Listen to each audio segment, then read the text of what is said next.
신앙 고백하겠습니다. 나는 전능하신 아버지 하나님, 천지의 창조주를 믿습니다.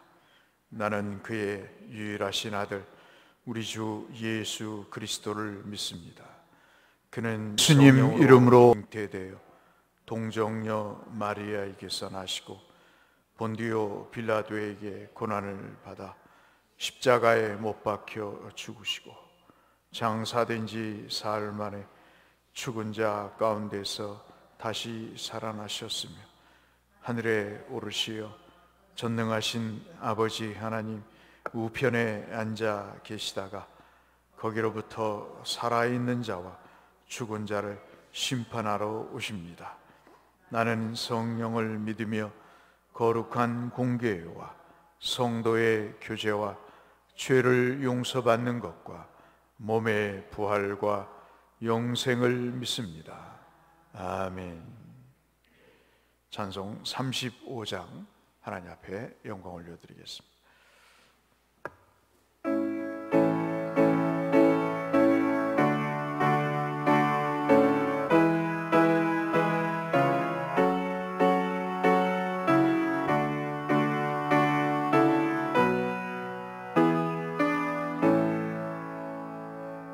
큰 영화로신 주 이곳에 오셔서 이 모인 자들로 주 백성 참으사 그 중에 항상 계시고 그 중에 항상 계시고 큰 영광 나타내소서.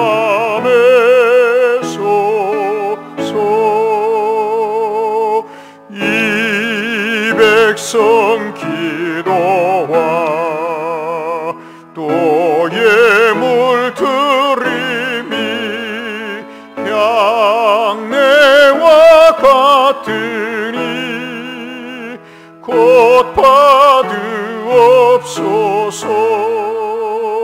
주 예수 크신 복음을 주 예수 크신 복음을 만 백성 듣게 하소서. 또 우리 자손들 다 주를 기리고 저 성전 돌같이 길하게 하소서. 주 구원하신 능력을 주 구원하신 능력을 늘 끝날까지 주소서. 주 믿는 만민이 참 진리 지키며 예 성도들같이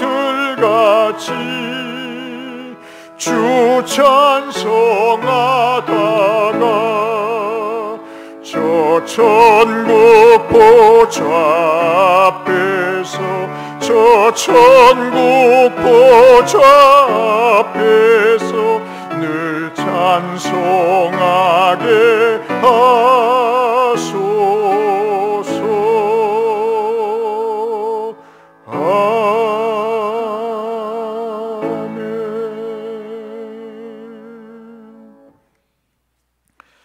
순서를 일부 조정을 했어요. 9시 예배는 대표 기도를 없이 하고 11시 예배 대표 기도를 하고요. 이 시간에는 우리가 가족을 위해서 또 내 영혼을 위해서 또 우리의 교우들의 삶의 터전을 위해서 선교사님들을 위해서 한번 우리가 기도하는 시간을 갖도록 하겠습니다. 주악에 맞추어서 하나님 앞에 우리 자신의 영혼의 은혜를 위해서 또 우리 가족의 건강과 구원을 위해서 교우들의 모든 삶의 터전에 복을 주시도록, 선교사님들에게 하나님의 큰 은혜를 베푸시도록 우리 한번 기도하겠습니다. 감사하신 아버지 하나님, 오늘도 주 앞에 주의 얼굴을 구하며 우리의 삶에 도우시는 하나님의 은혜를 소망하며 갈망하며 기도할 수 있게 하심을 감사합니다. 오늘도 말씀을 통해 우리에게 주실 하나님의 은혜가 우리의 영혼의 골수의 양약이 되게 하여 주시고, 우리가 하나님 앞에 부르짖는 모든 것을 통해 생명 구원의 역사가 있게 하실 뿐만 아니라 하나님 아버지, 절망과 좌절 속에 있는 죽음의 나락으로 치닫고 있는 예수 믿지 못한 영혼들에게 구원의 은혜를 베푸사 저들을 위한 간절한 사랑의 열정으로 기도할 수 있게 하시고, 그 기도를 통한 소망이 구원의 역사가 우리의 가정 가운데 있게 하여 주옵소서. 우리 사랑하는 특별히 자녀들과 제자들을 기억하시고 하나님이 우리 가운데 좌정하사 저들의 심령 가운데 역사하사 주를 아바 아버지라 부르게 하여 주시고, 하나님의 거룩하신 임재 가운데 저들의 행복과 복락을 누릴 수 있도록 은혜를 베풀어 주옵소서. 모두의 건강을 위해서 기도합니다. 하나님 아버지, 우한 코로나19로 인해 모두가 긴장과 하나님 허탈함 가운데 있습니다. 많은 지침 가운데 나날들을 보내고 있습니다. 혹시나 하는 아버지 하나님의 두려움이, 걱정이 우리의 마음을 사로잡고 있습니다. 믿음에서 떠나지 않게 하시고 건강에서 약해지지 않게 하시고 많은 경제적인 어려움이, 손실이 우리를 버거우게 합니다. 주님이 우리를 도우사 주여 아버지 하나님 회복하게 하여 주시고, 모든 삶의 터전을 돌아보사 아버지 하나님의 손대심으로 주 하나님 회복의 은혜가 있고 채워주심의 역사가 있게 하여 주옵소서.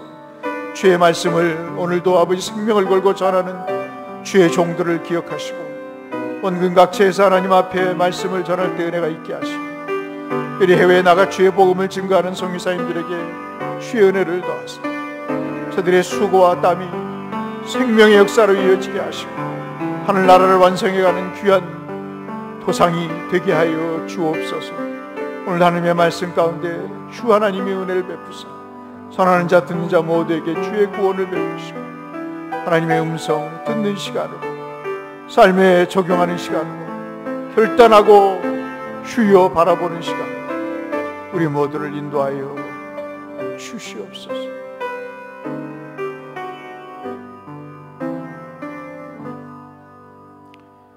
하나님 아버지, 우리 모든 성도들을 귀히 여기시고 삶의 질곡 가운데 주만을 바라보며 일주일을 살아오고 평생을 살아왔습니다. 주님이 기억하사 아버지의 큰 손을 펴서 회복과 치유의 은혜를 베풀어 주시고 만져주심을 통해 삶의 안식과 위로가 가득한 은혜를 더하여 주옵소서. 환우들의 연약함을 주님 아십니다. 특별히 정중남 원사님 따님을 기억해 주시고 하나님의 손으로 안수하사 병이 낫게 하여 주실 뿐만 아니라 하나님 그 은혜 가운데 주 하나님의 영광이 드러나게 하시고 우리의 기도를 들으시는 주님이 귀한 딸의 믿음을 보시고 회복의 은혜도 내리워 주옵소서. 교우들의 모든 연약함을 주님 아십니다. 늙고 병들물 주께서 기억하시고 그 허전함과 연약함 가운데 주의 강하심이 우리를 채우사 능력 있게 하시고 소망 있도록 붙들어 주시고 경제적으로 어려움이 있는 모든 삶의 공간들을 주께서 아시오니 쓸 것과 입을 것을 주께서 허락하시고 하나님 앞에 드릴 수 있는 믿음과 주의 은혜까지도 내리워 주옵소서. 이 예배를 주님이 받으시고 하나님 말씀 가운데 역사하사 우리의 삶의 새로운 통찰력과 적용의 결단의 시간으로 우리 모두를 인도하여 주옵소서. 예수님 귀하신 이름으로 축원하옵나이다. 아멘. 하나님 말씀 보시겠습니다. 창세기 18장 말씀 16절에서 33절의 말씀을 함께 보겠습니다.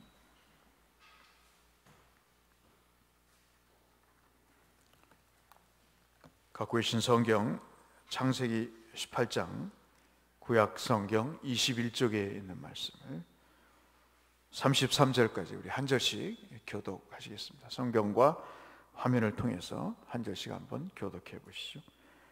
그 사람들이 거기서 일어나 소돔으로 향하고 아브라함은 그들을 전송하러 함께 나아가니라.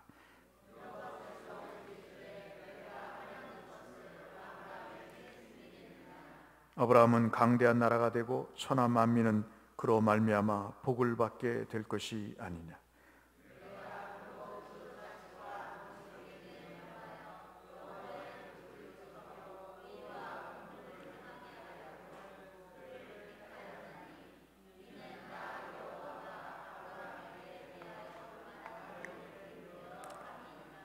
여호와께서 또 이르시되 소돔과 고모라에 대한 부르짖음이 크고 그 지각이 심히 무거우니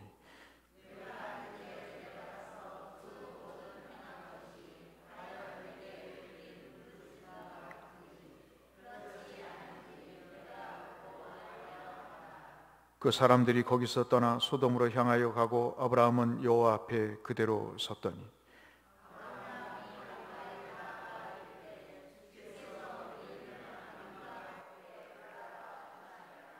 그 성중에 의인 50명이 있을지라도 주께서 그곳을 멸하시고 그 50의인을 위하여 용서하지 아니하시리까.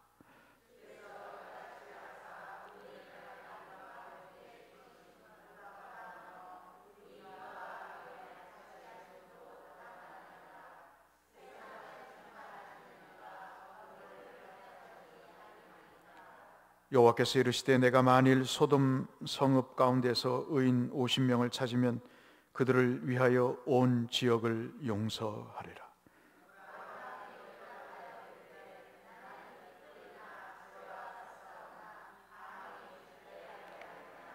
(50의인) 중에 5명이 부족하다면 그 5명이 부족함으로 말미암아 온 성읍을 멸하시리까. 이르시되 내가 거기서 45명을 찾으면 멸하지 아니하리라.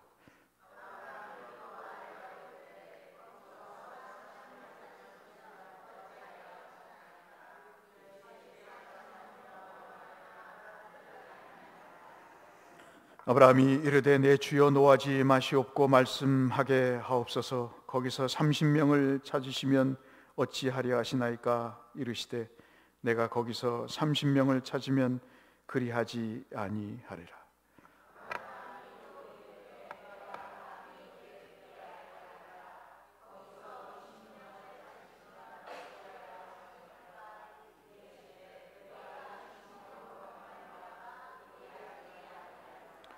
아브라함이 또 이르되 주는 노하지 마옵소서. 내가 이번만 더 아뢰리이다.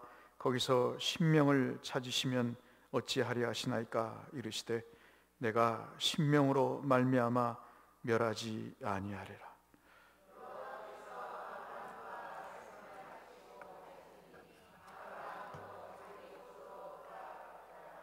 아멘. 하나님의 성령께서 여러분과 함께 하시기를 주의 이름으로 축복합니다. 어느 뜨거운 정오 12시 날 아주 살을 익힐 정도의 뜨거운 햇살이 내려 쬐는 그 시간에 장막 앞에서 텐트 앞에서 졸고 있던 그에게 신기루와 같은 새 물체 같은 것이 저 멀리서 보여왔습니다.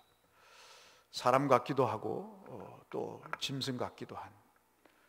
점점 그 실체가 다가올 때 사람의 모습을 한 3인이 자기 장막으로 오는 모습을 아브라함이 보고 급히 일어나서 그들에게 절을 하고 그들을 융숭이 대접을 합니다.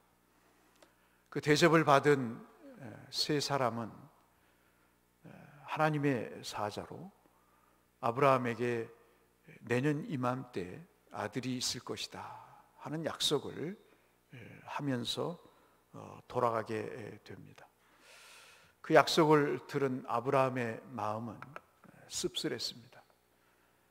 참 해도 너무하다 하는 생각을 갖게 되고, 그 약속이 내 인생에 무슨 의미가 있는가 하는 생각을 갖게 되고, 표현을 하지 않았을 뿐 그 마음에는 착잡한 심정이 그지 없었습니다. 사라는 자기의 여자이기 때문에 감정을 숨길 수가 없어서 그 말에 대해서 웃게 되고, 쓴웃음을 짓자 여호와의 사자 중에 한 분이 왜 웃냐고 물어봅니다. 웃지 않았다고 이야기하는, 굳이 궁색하게 변명하는 그 여인에게 집요하리만큼 네가 웃었다고 이야기를 하면서 부끄럽게 사람을 만듭니다. 매너도 없고 다른 사람을 생각하는 공감 능력도 없는, 여호와의 사자답지 않는 그런 모습처럼 보이는 그 일이 있고 나서 그 사자가 아브라함에게 이야기를 합니다.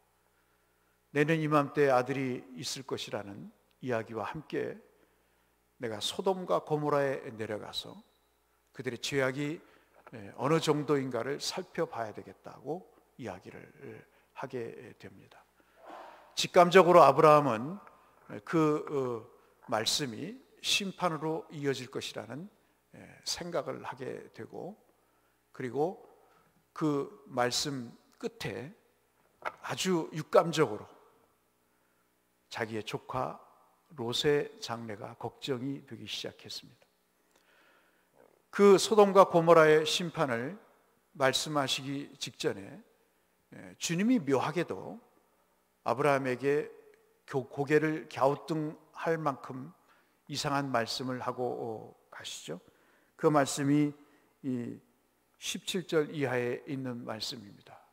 내가 이 사실을 너에게 숨기지 않겠다고 이야기를 하시면서 18절, 19절에 중요한 말씀을 하고 계십니다. 하나가 뭐냐면 18절은 축복의 말씀을 하십니다. 이제는 참 축복이 식상하리만큼 그렇게 느껴지는 그런 아브라함에게 또 축복을 약속하시죠. 축복은 두 가지로 얘기합니다. 하나는 강한 나라가 되겠다고 하는 약속을 합니다. 나라는 무슨요?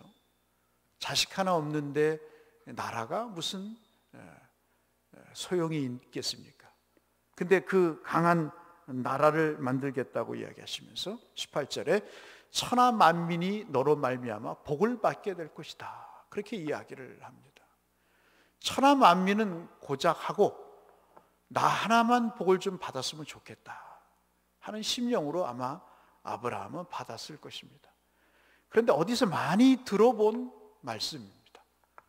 천하 만민이 복을 받고 네가 강한 나라가 되겠다는 말씀은 그 한참 수십 년 전에 그가 갈대아 우르를 떠나서 가나안 땅에 들어와서 하나님 앞에 단을 쌓았을 때 그에게 주셨던 창세기 12장 2절로 3절의 말씀과 똑같은 말씀을 주시고, 15장에 있는 말씀도 비슷한 말씀으로 아브라함에게 약속을 주셨던 내용입니다.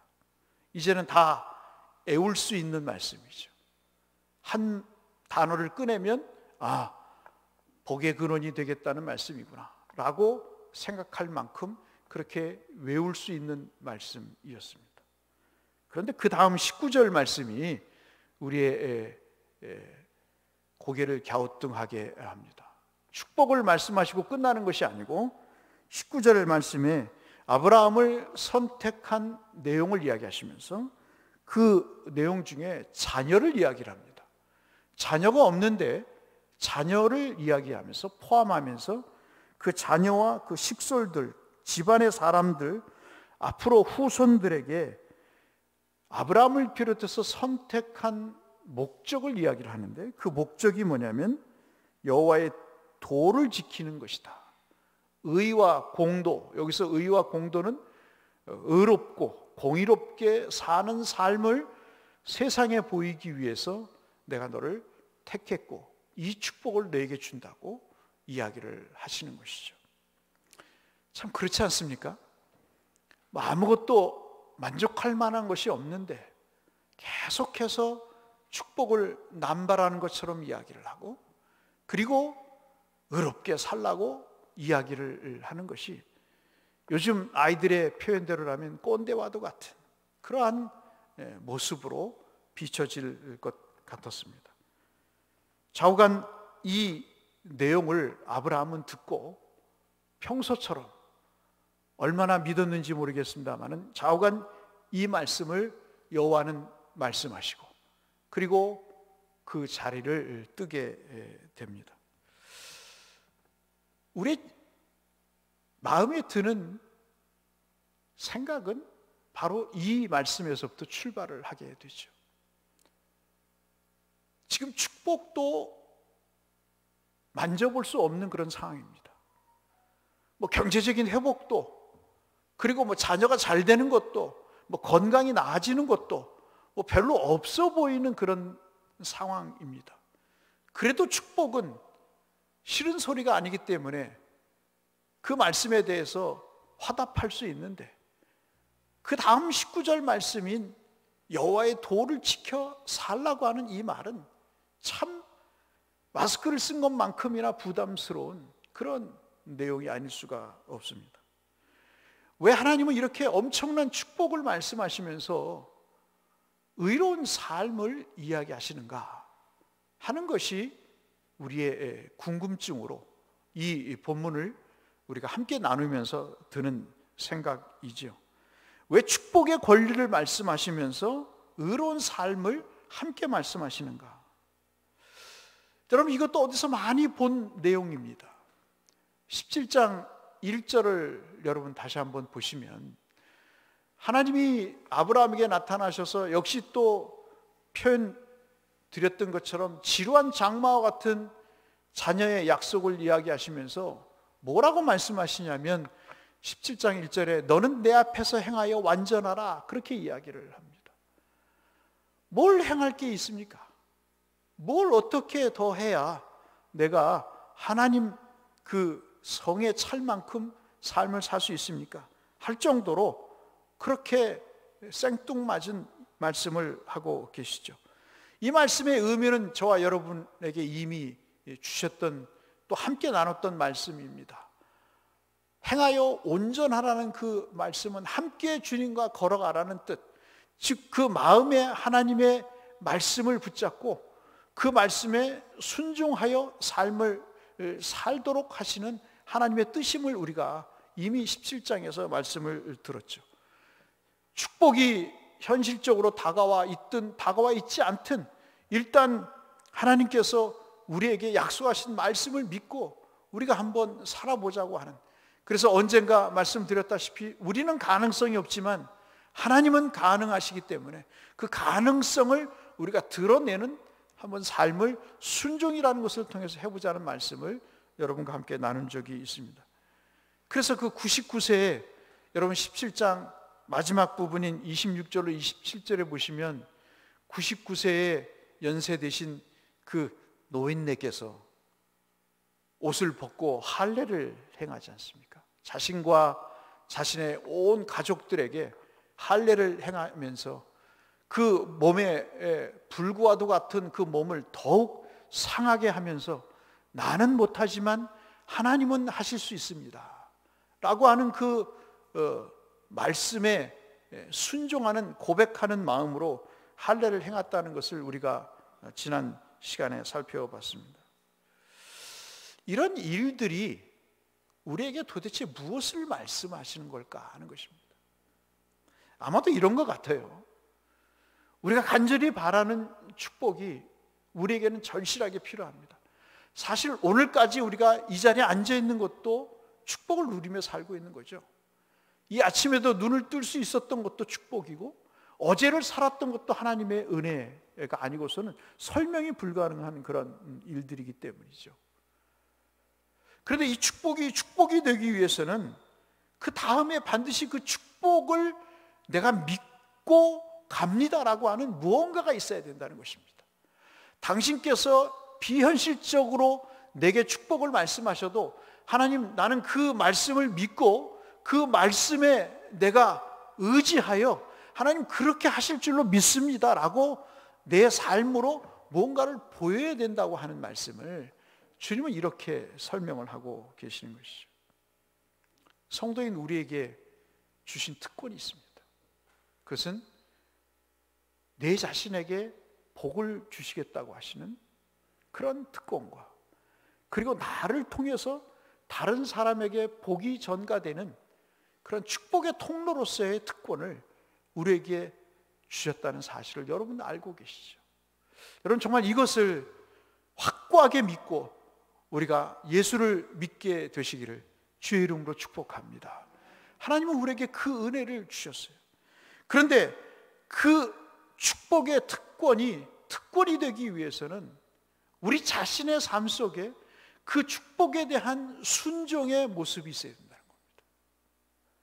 18절, 19절의 말씀에 축복을 말씀하시고 19절에 하나님의 도를 지켜 살라고 하시는 이 답답하게 느껴지는 이 말씀이 아브라함과 사라에게는 쓴웃음으로 반응을 보였지만은 하나님은 앞으로 있을 내년 이맘때에 주실 이삭을 위시해서 그 이삭을 통해서 야곱이 출생을 하고 야곱을 통해서 12아들이 탄생이 되고 12아들이 70명의 가족이 세상에 장정만 60만 명이 넘는 최대의 강국이었던 애굽이 위협을 느낄 정도의 민족으로 성장하리라고 할 것을 주님은 내다보셨기 때문에, 그리고 저를 포함한 여러분 모두가 하나님의 거룩한 백성으로 아브라함의 자손으로 이 땅에 이 죄악의 세상에 하나님의 나라를 건설하기 위해서 하나님은 그 작은 믿음의 사람을 통해서 이 일을 시작하고 계신다는 그 장래 일까지 바라보시면서 하나님의 계획을 그렇게 하나님은 추진해 가셨던 것이죠. 아브라함이 어찌 그것을 알았겠습니까? 아브라함이 그 짤박한 생각을 가지고 어떻게 그 긴 하나님의 영원하신 계획을 알았겠습니까? 그러나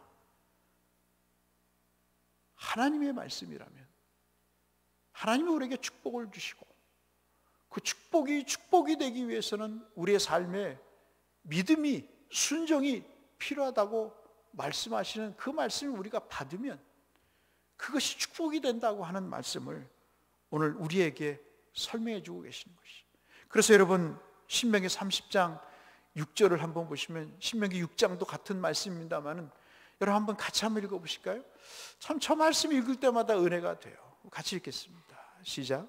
내 하나님 여호와께서 내 마음과 내 자손의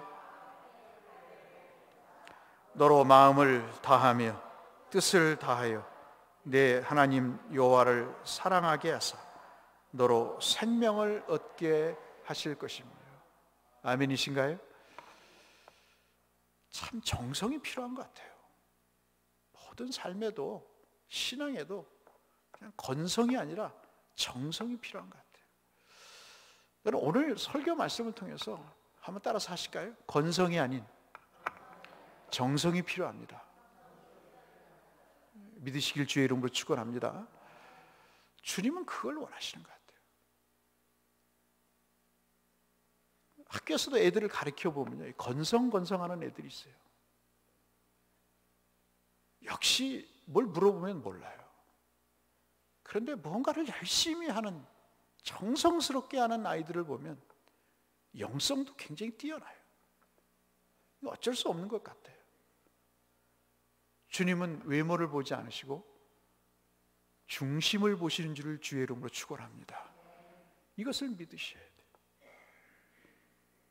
이 사상은 선지자들에게도 이미 말씀하셨던 내용이에요. 에레미야 31장 33절에도 뭐라고 말씀하세요? 새 언약을 주시겠다고 하시면서 그 새 언약의 내용을 뭐라고 말씀하시냐면 마음판에 새겨서 이제는 그 마음에 스스로 순종할 수 있도록 하나님이 그렇게 하시겠다고 예레미야 31장 33절에 화면을 보시다시피 그렇게 말씀을 하고 계시는 것이죠. 어제 어떤 드라마가 끝났습니다. 부부의 세계를 그리는 드라마였는데 참 어느 순간부터 유심히 보게 되더라고요. 부부란 무엇인가를 결론 지으면서 그 주인공이 그런 이야기를 하십니다. 가해자도 피해자도 없는 것이 부부의 사이라고 이야기를 하는 것 같았습니다. 당신을 바라보면 평생을 살겠다고 하는 그 삶에서 그 사실이 찢어진 결혼 사진처럼 그것을 다시 테이프로 붙여본들 그것이 회복이 되지 않는 그 모습들을 보면서 말이죠. 얼마나 마음에 무언가를 새기는 것이 중요한 일인가. 얼마나 그 마음에 정성을 다해서 건성이 아닌 정성을 다해서 하나님을 섬기는 것이 중요한 것인가. 마음으로 어떤 사람을 사랑하는 것이 중요한 것인가 하는 것들을 우리는 그런 세상의 연속극을 통해서도 확인이 가능한데 거룩하신 하나님의 말씀 속에 담겨진 주의 뜻은 오죽하겠는가 하는 것이죠. 시편 119편 55절 165절 말씀을 보실까요? 여호와여 내가 법에 주의 이름을 기억하고 그래요. 하나님의 말씀을 보니까 그 법 속에 하나님의 능력의 이름이 있다는 것을 내가 기억한다. 불가능을 가능케 하시고 불행을 행복하게 하시고 절망을 소망으로 바꾸시는 하나님의 이름이 보입니다. 주의 법을 그래서 내가 지켰나이다. 165절 말씀 보실까요? 뭐라고 말씀하십니까? 여호와여 내가 주의 구원을 바라보며 주의 계명을 행하였나이다. 똑같은 말씀이죠. 주의 법을 사랑하는 자에게는 큰 평안이 있으니 그들에게 장애물이 없으리로다. 사랑하는 성도 여러분, 인생의 장애물을 누가 원하겠어요? 지난 시간에도 말씀드렸다시피 우리에게 수많은 장애물이 있지만 그러나 그 장애물을 극복해 나가는 것이 우리의 바람이라 한다고 하면 여호와의 법에 기억되는 여호와의 이름이, 그 능력의 이름이 현실적이지 않아 보여도 축복이긴 축복인데 그것이 비현실적으로 느껴지더라도 그 말씀에 내가 무릎을 꿇고 두 손을 모으고 그 말씀에 마음으로 순종할 때 그 축복이 된다고 하는 사실을 오늘 본문은 우리에게 설명해 주고 있습니다. 정말 이 말씀 붙잡고 권성이 아닌 정성의 은혜로 사시는 우리 모든 성도님들 되시기를 주의 이름으로 축복합니다. 여러분 에베소서 5장 13절에 보시면 성령 충만함을 받으라 그렇게 말씀하세요. 그래서 무슨 불을 받는 것처럼 이야기를 합니다. 근데 여러분 성령 충만을 이야기할 때 6장부터 에베소 6장부터 성령 충만의 말씀을 하시잖아요. 그러면서 아내들아, 남편들아, 자녀들아, 아비들아 이야기를 하시면서 뭐라고 이야기하십니까? 성령 충만한 것은 어떤 교회에 머물러 있어서 정말 방언을 하고 예언을 하고 신유의 은사를 베푸는 뜨겁게 기도하고 정말 하나님의 가운데 토막처럼 신령하고 신비롭게 어떤 모습으로 비치는 것이 아니라 부모에게 잘하고 자녀에게 믿음을 가르치고 사회에서 불의를 행하지 않는 그것이 성령 충만이라고 이야기하는 것처럼 오늘 주의 복의 선언은 우리를 하여금 복으로 끝나지 않고 그 복이 우리의 삶으로 이어지기 위해서는 하나님의 순종이 필요하다는 사실을 우리가 이야기를 하시면서 야고보서 2장 말씀을 한번 보실까요? 2장 22절 26절 말씀입니다. 같이 읽어보실까요? 내가 보거니와 믿음이 그의 행함과 함께 일하고 행함으로 믿음이 온전하게 되었느니라. 화면을 다시 보실까요? 그 22절을 다시 한번 보여주시면 야고보 사도가 중요한 말을 하잖아요. 믿음이 그 안에서 뭐와 함께 일합니까? 행함과 함께 일합니다. 행함이 없으면 작용하지 않는 것이죠. 그 믿음이 믿음다워지지 않는 것입니다. 근데 행함으로 믿음이 또 어떻게 됩니까? 온전해진다고 이야기합니다. 26절 같이 읽겠습니다. 시작. 영혼 없는 몸이 죽은 것 같이 행함이 없는 믿음은 죽은 것이니라. 우리가 껍데기를 붙잡고 사는 것처럼 허망한 것 없습니다. 다 주님 앞에 설 때 드러나게 돼 있어요. 늘 말씀해 드리지만 사람 앞에서는 거룩할 적이 있을 수 있습니다. 그러나 하나님 앞에서는 다 드러나는 거예요. 여러분, 영혼이 충만하시고 그 믿음이 행함을 통해서 정말 은혜 가득한 그런 삶의 소유자들이 다 되시기를 주님의 이름으로 축복합니다. 이것이 우리가 본문을 통해서 보는 첫 번째 교훈이고요. 22절 이하부터 보시는 말씀은 우리에게 또 다른 사실을 말씀합니다. 앞서 말씀드린 대로 아브라함에게 후한 대접을 받고 소돔과 고모라의 죄악을 돌아보시면서 그들을 심판하시겠다고 주의 사자가 떠납니다. 그 말씀을 듣고 말씀드린 대로 아브라함이 조카 롯에 대한 생각을 본능적으로 갖게 되죠. 조카가 어떻게 될 건가를 생각하게 됩니다.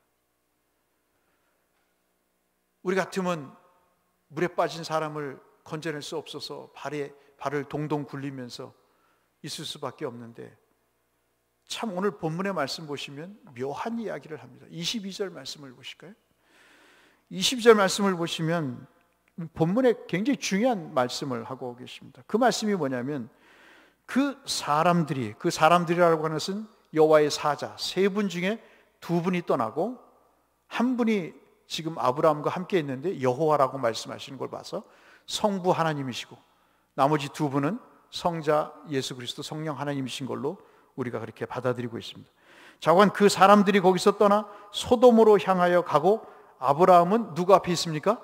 여호와 앞에 그대로 섰더니. 그래서 이 본문의 말씀을 여호와 앞에 그대로 섰더니를 말씀을 봤더니 그대로는 여전히입니다. 이 섰다라고 하는 말씀, 우리 화면을 한번 그대로라는 말씀은 서 있다는 말씀에서 온 부사입니다. 그대로 여호와 앞에 있습니다. 우리 같으면 소돔과 고모라의 심판을 행하겠다고 하는 그 여호와의 사자를 따라 갔을 거 아니겠습니까? 가서 그 여호와의 사자의 바지가랭이를 붙잡고 내 조카 롯과 그 네 가족 정말 구원해 달라고 간절하게 외치지 않았을까요? 롯의 처와 롯의 두 딸을 좀 구원해 달라고, 저들만큼은 나와 신앙생활을 했으니까 저들만큼은 구원해 달라고 하지 않았겠습니까? 그런데 이상하리만큼 본문은 여호와의 사자를 아브라함이 따라가지 않고 그가 여호와 앞에 서 있다고 이야기하고 있습니다. 그러면서 여러분과 제가 아시는 의인에 대한 기도를 드립니다. 마치 조카 롯에 대한 무장한 삼촌으로서의 모습처럼 말이죠. 우리 같으면 그냥 뛰어가서 그 조카를 구해달라고 할 텐데 가지를 않고 여호와 앞에 섭니다. 왜 그랬을까 하는 것이죠. 아브라함에게는 기도만큼 중요한 일이 없었던 것입니다. 한 영혼이 죽어가는데 그 죽어가는 영혼을 위해서 자기가 할 수 있는 일은 지푸라기를 던지거나 로프를 던지는 것이 아니라 그 영혼을 구원하기 위해서 그가 할 수 있는 일은 여호와 앞에 서서 그 여호와에게 자신의 사랑하는 조카의 영혼을 구원해 달라는 그 기도가 가장 중요하다고 여겼기 때문인 것이. 저와 여러분은 어떠십니까? 우리는 질병을 갖고 삽니다. 그것에 상당 시간과 물질을 들이고 정성을 들여서 그것을 얻으려고 합니다. 그러나 시간이 지나면 시간의 장사 앞에 우리는 다 무너집니다. 그 전에 받았던 수술도, 그 전에 먹었던 약도 효과가 없어집니다. 결국 다 무너져요. 결국은 우리에게 남는 것은 여호와 앞에 서는 것밖에 없습니다. 여호와 앞에 서서 내 인생의 마지막을 주께 맡기는 겁니다. 그런데 여러분 생각해 보십시오. 고기도 먹어본 사람이 맛을 안다고 하나님 앞에 평생 동안 기도해보지 않은, 하나님 앞에 절규하면서 하나님 앞에 이 어려운 코로나를, 이 어려운 경제를, 이 연약한 육체를, 이 죽어가는 내 자식의 영혼을 하나님 앞에 기도하지 않는 사람이 어느 순간 하나님 앞에 쓴다는 것이 말이나 될 법한 일이겠습니까? 한 번도 하나님 앞에 무릎 꿇어본 적이 없는 사람,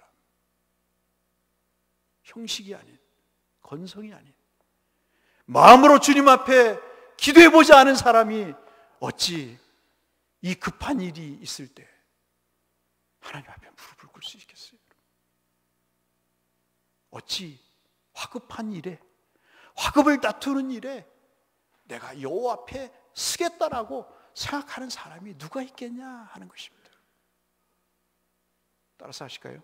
믿음은 습관입니다. 습관이 능력을 만듭니다. 주님이 뭐라고 그러시죠? 습관을 쫓아 기도하러 가셨다 그래요. 참 쉬운 일이 아닙니다. 우리가 이 말씀을 그냥 읽지만은 여호와 앞에 서는 것이, 그대로 여호와 앞에 서서 화급한 일이 있어도 그것을 중단하고 여호와 앞에 선다는 일이 얼마나 힘든 일입니까? 위기와 위험이 우리 앞에 닥쳐올 때 여호와 앞에 무릎을 꿇는다는 것이 늘 말씀드렸지만 얼마나 어려운 일입니까? 그러나 폼은 잡을 수 있지만, 그러나 얼마 안 가서 다 드러나는 거예요. 얼마 안 가서 다, 사람은 그 폼에 넘어갈 수 있지만 하나님은 다 아시는 거잖아요. 아브라함은 조카 롯을 구하기보다는 하나님 앞에 기도하는 것을 선택했습니다. 그래서 그는 그대로 여호와 앞에 섰다고 이야기하고 있습니다. 또 하나 중요한 사실은 그 하나님 앞에 무릎을 꿇고 기도했다는 것입니다. 참 기도만큼 우리에게 중요한 것은 없는 것 같아요. 저와 여러분이 이렇게 여기 계실 수 있었던 것은 누군가가 나를 위해서 기도한 결과인 거죠. 누가 기도하셨을까요? 주님이 하나님 우편에 앉아 계셔서 어떤 권사님을 위해, 어떤 장로님을 위해, 어떤 집사님과 성도님을 위해 기도하신 결과가 지금 우리가 여기 앉아 있는 것입니다. 여러분이 모르는 사이에 어떤 권사님이 교회 불을 켜고 하나님 앞에 새벽에 나와 기도한 그 기도의 결과가 우리의 삶의 지금을 만든 것임을 우리는 믿으셔야 되는 거예요. 사랑하는 성도 여러분, 사람이 참 따뜻하잖아요. 자기를 버리고 떠난 사람이에요. 족하지만 모든 것을 챙겼어요. 야속하리만큼 모든 것을 챙겨서 떠난 그 인간이 뭐가 좋다고, 여러분 하나님 앞에서 의인 50명, 의인 45명, 의인 40명, 의인 30명, 20명, 10명 그렇게 하나님 앞에 거래 아닌 거래를 했겠어요.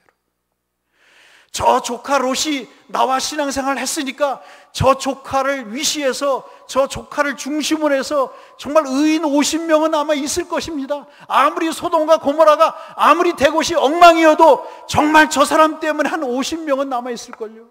그러니 저 사람 모시고 좀 구해주세요. 왜 하나님은 의인과 악인을 함께 멸하십니까? 하나님 당신께서 의로우신 분이라고 얘기하시면서 나보고 의롭게 살라면서요, 의와 도를 지키며 살라면서요. 그런데 왜 하나님은 의와 도를 지키며 살지 않으십니까? 하나님 분명히 25절에 내게 19절 18절에 말씀하셨잖아요. 그래서 25절에 아브라함이 얘기하는 겁니다. 왜 하나님은 공의로우신 하나님이 공의롭지 못하십니까? 내가 물증은 없지만 롯이 정말 가벼운 인간이고 이기적인 인간이지만, 그러나 그 인간이 나와 함께 오랫동안 살았기 때문에 내가 믿는 하나님을 그도 알았기 때문에, 영향을 받았기 때문에 그는 아마 의인의 삶을 살았을걸요. 그리고 그 처와 그 두 딸은 적어도 4명은 하나님 앞에 의인으로 살았을걸요. 그 한 사람이 10명만 해도 40명인데 한 50명은 그래도 살지 않았겠습니까? 의인으로. 그런데 뚜껑을 열어보니 의인은요, 무슨 의인? 주의 사자가 와서 19장에서 보겠습니다마는 롯의 집에 있는 사자를 향해, 여러분 잘 아시는 대로 19장 8절에 그 앞부분에 보시면 롯의 집에 사람들이 쫓아와서 내놓으라고 항의를 하잖아요. 문을 두들기잖아요. 내 저놈하고 성관계를 갖겠다고. 얼마나 타락했으면요, 동네 사람들과 다 성관계를 가진 거예요. 갖고 나서 새로운 사람이 오니까 그 사람과 그놈과 상관하겠다고 얘기하면서 내놓으라고 이야기를 하는 겁니다. 그러니 얼마나 그 동네가 타락한 동네예요. 새 사람이 왔으니까 내가 저놈과 성관계를 할 테니 내놓으라. 롯이 내놓지 않겠다면 뭐라고 얘기합니까? 내게 결혼하지 않은 2딸이 있으니 2딸을 내놓을 테니 네 마음대로 해라. 여러분, 이런 사람이 의인입니까? 하나님이 유황을 비같이 내려서 불의 심판을 내리겠다고 하시는 그 말씀을 2딸과 사위될 녀석들은 농담으로 여겼다고 이야기했습니다. 19장에 보시면 의인일까요? 우린 때로 기도할 때 허탄할 때가 있어요. 가능성을 보고 기도를 했어요. 그런데 그 밥에 그 콩나물이 되어버리는 그런 경우를 우리가 겪게 됩니다. 그래도 오늘 본문은 뭐라고 말씀합니까? 그래도 하나님은 그 엉망인 롯 때문에 소돔을 지금까지 유지하셨다는 사실이죠. 그리고 그 기도 때문에 하나님은 여러분과 제가 아시는 대로 창세기 19장 29절에 보시면 그 아브라함의 기도를 들으시고 하나님이 조카 롯을 소알 땅으로 피하게 하시는, 그 2딸과 함께 구원하게 하시는, 사랑하는 성도 여러분, 축복의 통로는 거창한 것이 아닙니다. 거드름 피고 다니는 것이 축복의 통로가 아니고요, 축복의 통로는 죽어가는 한 영혼을 향해 무릎을 꿇고 하나님 앞에 기도하는 것이 축복의 통로가 되는 줄로 믿으시기를 주의 이름으로 축복합니다. 복을 받은 사람은 기도하게 돼 있어요. 그 영혼을 사랑하게 돼 있습니다. 그 영혼을 사랑해서 기도하지 않을 수가 없어요. 때로는 금식하며, 때로는 울며, 때로는 달래며, 때로는 권면하며, 때로는 화를 내며, 때로는 간절하게 무릎을 꿇으며. 당신 그렇게 살면 안 돼. 우리가 하나님 앞에 살 날이 얼마 남지 않았는데 그렇게 살면 안 되라고, 내가 당신을 위해서 지금도 기도하고 왔어 라고 이야기하는 그것이 바로 축복의 통로라고요. 오늘 아브라함은 본문을 통해 그 얘기를 하고 있는 것입니다. 5만 번의 기도의 응답을 받은 조지 밀러라는 사람 아시잖아요? 그 사람이 그렇게 얘기했어요. 우리의 시대의 빈곤은 밥이 없어 빈곤한 것이 아니라 기도가 없어 빈곤한 것이다. 그렇게 이야기를 하고 있었습니다.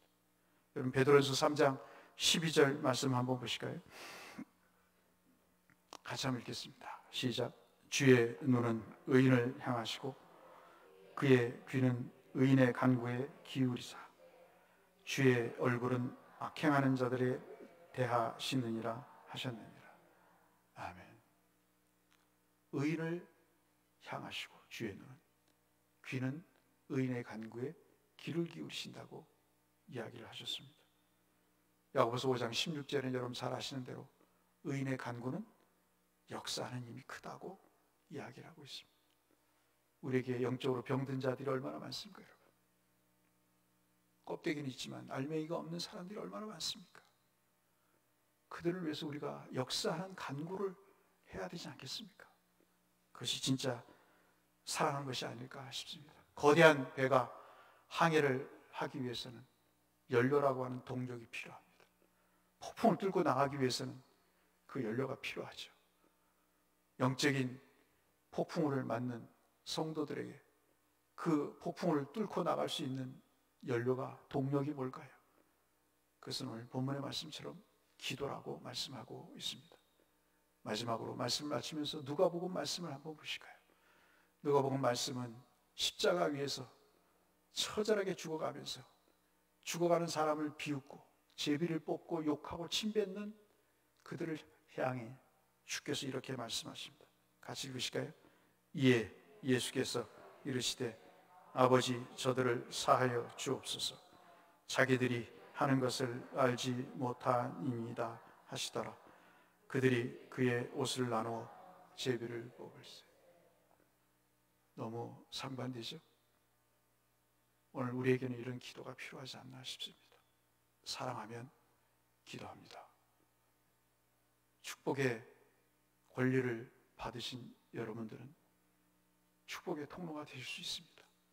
그것은 바로 한 영혼을 열정적으로 사랑하며 기도하는 것을 통해 나타나게 되죠.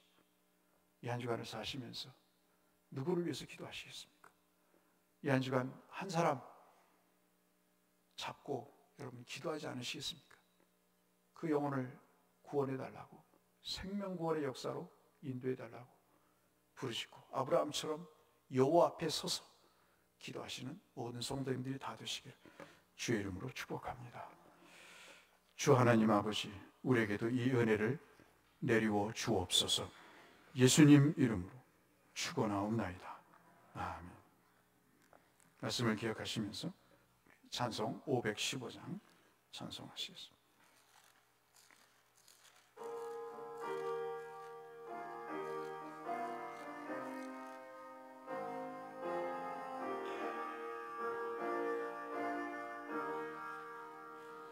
눈을 들어 하늘 보라. 어지러운 세상 중에 곳곳마다 상한 영의 탄식 소리 들려온다. 빛을 잃은 많은 사람, 길을 잃고 헤매이며 강자처럼 기진하니 믿는 자여 어이할. 3절 4절 하겠습니다. 눈을 들어 하늘, 살아계신 주 하나님, 살아계신 주 하나님, 약한 자를 부르시며 하늘 뜻을 전하셨다. 생명수는 홀로 예수, 처음이요 나중이라. 주님 너를 부르신다. 믿는 자여 어리할고 눈을 들어 하늘 보라. 그리스도 만백성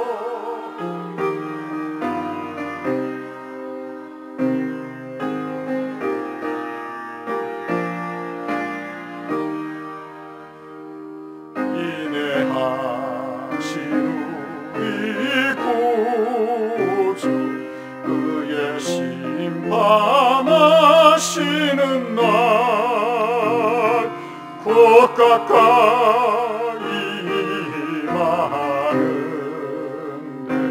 믿는 자여 어디 말고.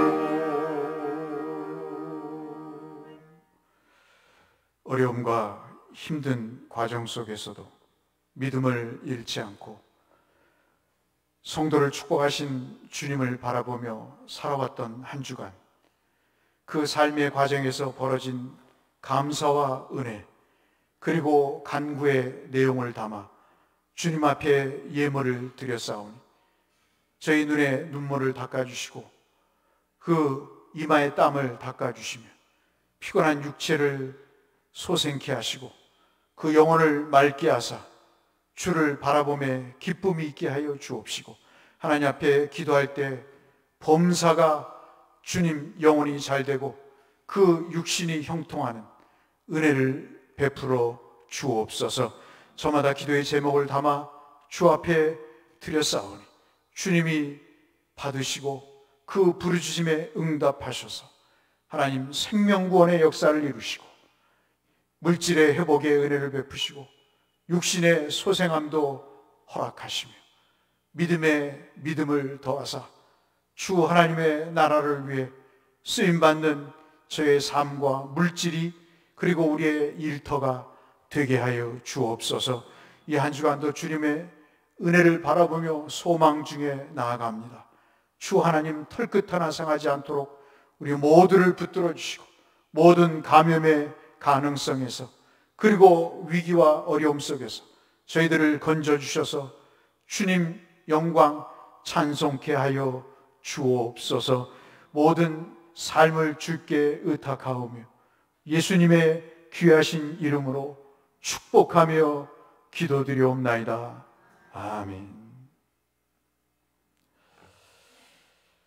제가 계속 신방을 통해서 예배 회복을 위해 함께 고민하고 있는데요, 아시다시피 좀처럼 예배 회복이 이렇게 쉽지가 않은 것 같아서 하나님 앞에 더 기도하고 있습니다만 주위 분들 고민하셔서 9시 예배, 11시 예배 나눠서 이렇게 예배를 좀 드릴 수 있도록 그렇게 해주시기를 부탁을 드리고요.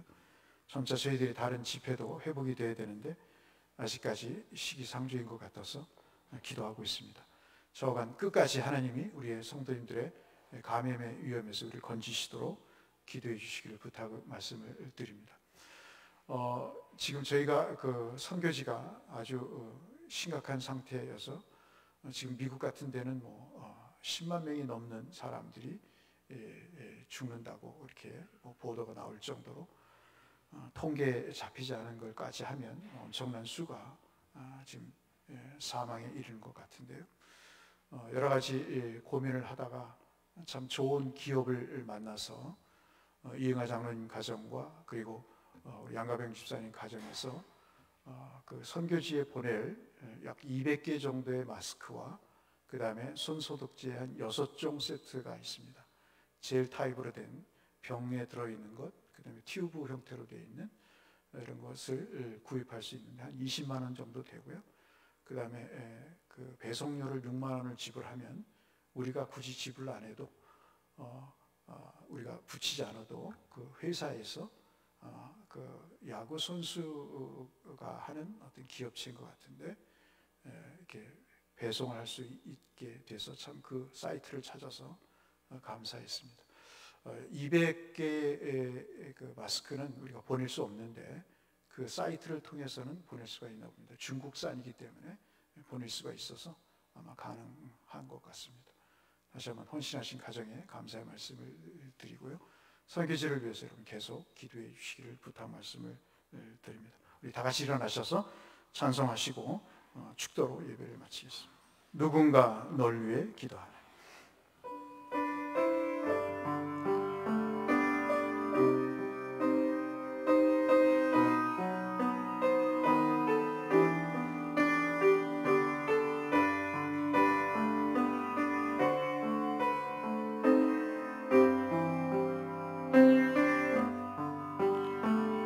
당신이 지쳐서 기도할 수 없고 눈물이 빗물처럼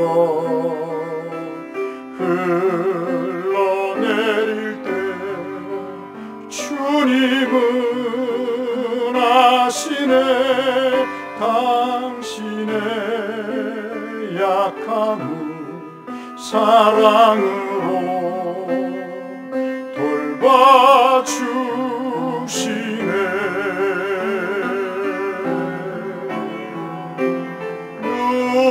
누군가 널 위하여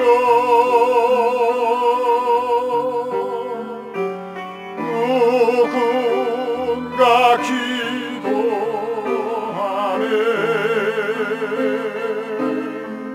내가 홀로 외로워서 마음이 무너질 때 누군가 널 위해 기도하네.